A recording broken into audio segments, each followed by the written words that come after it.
এক রাতের ভিতরে আমি কিভাবে কন্টেন্ট মনিটাইজেশন পেলাম সেটা আজকে শেয়ার করব। আসসালামু আলাইকুম, কী অবস্থা সবাই আশা করি খুব ভালো আছেন। আমরা আলহামদুলিল্লাহ ভালো আছি। তো আজকে আমি আসলে অনেক খুশি যে ফাইনালি আমি কন্টেন্ট মনিটাইজেশন সেটআপটা আজকে সকালে পেয়ে গেলাম। তো আমি কালকে রাত্রে 2টা কাজ করেছিলাম আমার পেজে। ওই দুইটা কাজ করার পরে আজকে আলহামদুলিল্লাহ আমি কন্টেন্ট মনিটাইজেশন পেয়ে গেছি। তো 2টা কাজ কী করেছি আপনারা আপনাদেরগুলো চেক করে দেখতে পারেন। তো কালকে আমি রাত্রে ভিডিও দেখার সময় একটা ভিডিও আমার সামনে আসলো যে কীভাবে চেক করব কন্টেন্ট মনিটাইজেশন আমি পাবো কি না।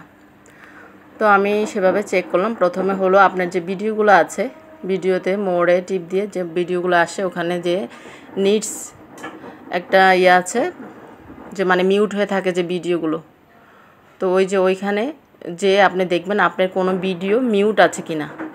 যদি থাকে অতি দ্রুত ওগুলো ডিলিট করে দিবেন। তো আমি ওখানে ঢুকলাম, ঢুকে দেখলাম যে আমার কিছু ভিডিও মিউট দেখাচ্ছে, কারণ ওগুলোতে আমি কিছুগুলোতে মিউজিক দিয়েছিলাম। তো এই জন্য আমি ওগুলো সবগুলো আমি ডিলিট করে দিই। ডিলিট করে দেওয়ার পরে ওখানে আর পরে নো মিউট ভিডিও দেখাচ্ছে, ওটা ক্লিয়ার করলাম।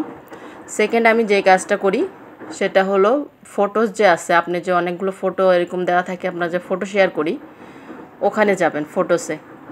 ফটোসে যাওয়ার পর ওখানে দেখবেন যে আপনি মানে আপনার নিজস্ব ছবি ছাড়া, মানে নিজে যেগুলো মোবাইল দিয়ে তুলেছেন ওই ছবিগুলো ছাড়া অন্য কোনো ছবি দিয়েছেন কি না। তো আমি দেখলাম যে আমি কিছু ওই যে লেখালেখি তারপরে এরকম কিছু ছবি আমি পোস্ট করেছিলাম। তো আমি ওই ছবিগুলো কি করলাম, তাড়াতাড়ি ওগুলো ডিলিট করে দিলাম। ওইখানেও আমার কিছু ছবি ছিল যেগুলো মানে আমার না, মানে আমি ওগুলো তুলিনি মোবাইল দিয়ে, ওগুলো কিছু লেখালেখির ছবি, ওগুলোও আমি সব ডিলিট করে দিলাম।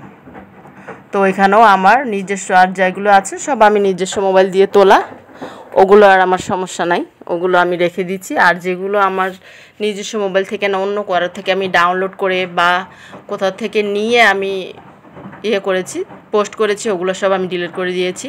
এই 2টা কাজ আমি কালকে রাত্রে করেছি। রাত্রে করে আমি ঘুমাই। তো সকালবেলা ইনশাল্লাহ আমি সকালে উঠলাম, দেখলাম একটু মনিটাইজেশন একটু চেক করি।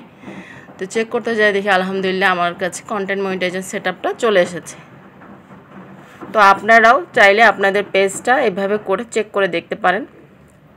যদি এরকম থাকে আপনারাও এগুলো ক্লিয়ার করে দেখতে পারেন। যদি আপনাদের ভাগ্যে থাকে ইনশাল্লাহ আপনারাও কালকে হয়তো বা পেয়ে যেতে পারেন। তো ভিডিওটি ভালো লাগলে অবশ্যই লাইক শেয়ার কমেন্টস দিয়ে পাশে থাকবেন। আর এবং আমি আজকে মজার হলো লাল সেমাইটা যা আছে ওটা রান্না করতেছি, সেটাই রান্না করতে করতে আপনাদের সাথে কথাগুলো শেয়ার করলাম। যদি ভালো লাগে অবশ্যই একটি লাইক দিবেন এবং সেমাই রান্নাটা কেমন হয়েছে সেটাও জানাবেন। এবং আমার সেমাই রান্নাটাও কিন্তু প্রায় শেষ, এই যে দেখতে পাচ্ছেন। তো এই যে দেখানো হয়ে গেছে, দুধটা অনেকটা শুকিয়ে গেছে এবং বাদাম ড্রাই ফ্রুটস দিয়েছি। সেমাইটা কিন্তু খুবই টেস্ট হয়েছিল, আপনারা এইভাবে রান্না করে দেখতে পারেন। তো আজকের মতো এখানে বিদায় নিচ্ছি। সবাই ভালো থাকবেন, সুস্থ থাকবেন এবং আমাদের জন্য দোয়া করবেন। আল্লাহ হাফেজ, আসসালামু আলাইকুম।